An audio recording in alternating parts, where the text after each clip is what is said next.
When I started babysitting, the parents gave me a horrifying set of rules. I thought I hit the jackpot when a rich family paid me $200 to babysit their child for a night. I never could have guessed this would have led to my life being ruined forever. The children were extremely well behaved and everything went smoothly the first night. The young couple must have thought that I had done a good job because word spread quickly around the rich neighborhood that I was a great babysitter choice. This was perfect for me. Most of the families around here pay way better than where I live since they all come from a long line of wealthy families, but I was always suspicious about some of the families. You hear rumors about really rich people, some very creepy stories, but I never actually believed any of them. Sometimes I'll babysit for a few hours and make a couple $100. Other times the parents want me to stay the night while they go off and get a hotel room so that they could be away from their kids for a change. That is where I make the big bucks.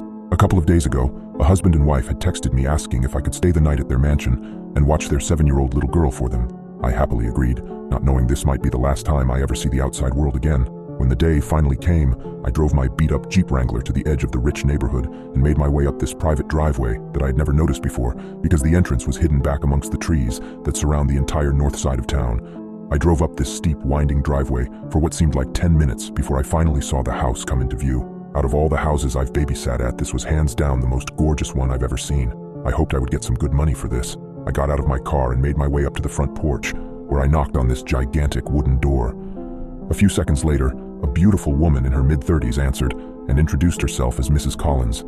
She called her husband down, and shortly after, an extremely handsome man, also in his 30s, came walking down the grand stairway, holding an adorable little girl in his arms. The couple seemed very anxious to leave, and even though they were both gorgeous people, I could tell that underneath all of their beauty, they were both extremely tired and haggard from having to keep up with their 7-year-old. They were obviously very excited about having an entire night to themselves, and couldn't wait to get out of there as fast as they could.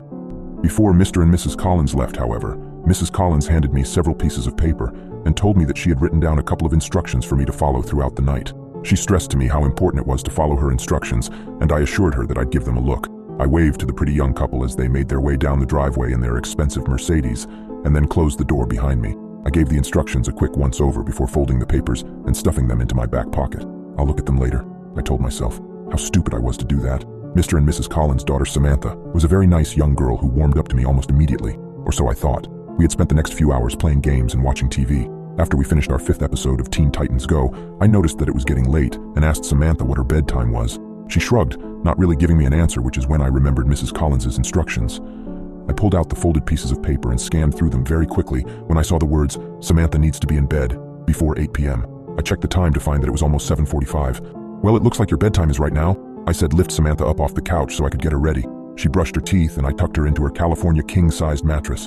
I told her goodnight and was leaving her room when she said something that stopped me in my tracks. "Don't forget to lock my door before you leave," she said. I stopped walking and turned back around toward her, confused. "What do you mean, don't forget to lock your door?" I asked. "Why would I need to lock your door? What if you have to go to the bathroom in the middle of the night?" She looked at me innocently and shrugged her shoulders again. "I don't know, but Mommy always locks my door before I go to sleep. She says she does it to protect me and herself. I don't remember what happens after I fall asleep, but Mommy says that I always try to leave my room at night, which is a bad thing." I looked at her dumbfounded. I didn't know what to say. What sort of parents would lock their child in their room at night? "Mommy told me that she would leave instructions for you to follow, and locking my door is one of them," she said. I had forgotten to read the rules. "Oh, okay, Samantha, I'll lock your door. Good. Good night, sweetheart," I stammered. She gave me a big smile and rolled over in her bed. I closed her door and noticed that there was a latch drilled into the door frame that would allow someone to lock it from the outside. I closed the latch and then walked back downstairs so I could read the rest of Mrs. Collins' instructions. When I had first seen the pieces of paper, I was under the impression that they were just instructions that told me what shows Samantha is not allowed to watch or how to operate the surround sound. After I started reading them, though, I realized that I was wrong.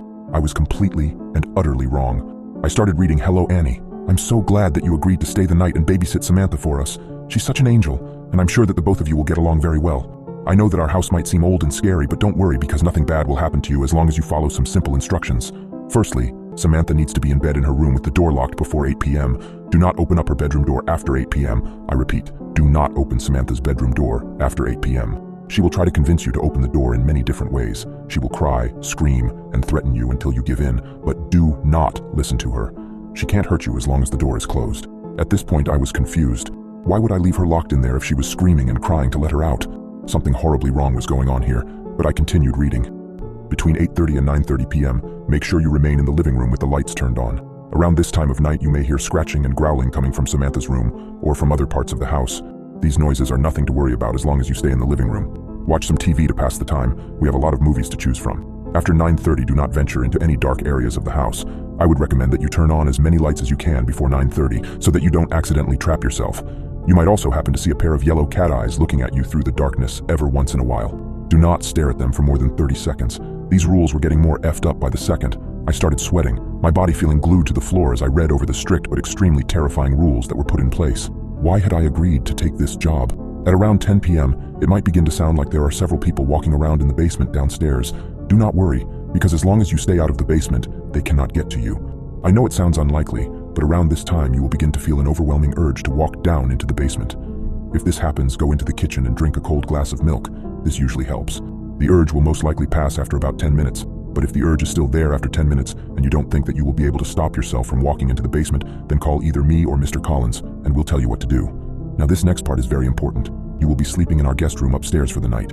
Before you go to bed, make sure that you leave a plate outside your bedroom door with a piece of raw steak on it. You can find the raw steak in our refrigerator, and leave a glass of milk next to the plate as well. And that's about it. Final rule, don't eat meat after 8 o'clock. They might see it as a threat and will most likely attack you. P.S. Throughout the night you might hear a dog whimpering from somewhere off inside the house. We don't have a dog, so don't go looking for it. I hadn't realized what I had gotten myself into. Right as I had finished reading the rules, it was 8:31, and the growling noises just started. It sounded like they were coming from every room in the effing house. My hands were shaking as I reread the instructions, the realization of what I was dealing with sinking in. I was trapped in a house with something that was far from normal. The growling noises were getting louder and seemed to be coming from every room. I forced myself to calm down, taking deep breaths. I had to follow the rules no matter how bizarre they were. Over the next few hours, things only got stranger and more terrifying. The growling turned into scratching, and sometimes I would hear what sounded like a soft whimpering, like a dog. But I remembered Mrs. Collins's postscript. They didn't have a dog. I stayed in the living room, keeping the lights on as instructed, and waited. The urge to go down to the basement was strong, but I fought against it, going into the kitchen and gulping down glasses of milk. Around 10 p.m., I heard the sounds of footsteps in the basement, but I didn't go down there. I stayed put, watching TV to distract myself from the cacophony. It was during one of these distractions that I noticed a different piece of paper on the coffee table, a sheet that had been tucked away under a magazine. It was a diet plan for Samantha, written in Mrs. Collins's neat handwriting. My heart skipped a beat as I read through it. It was a weekly meal plan, but it wasn't the usual fare you'd feed a 7-year-old. Liver on Monday, kidneys on Wednesday, heart on Friday.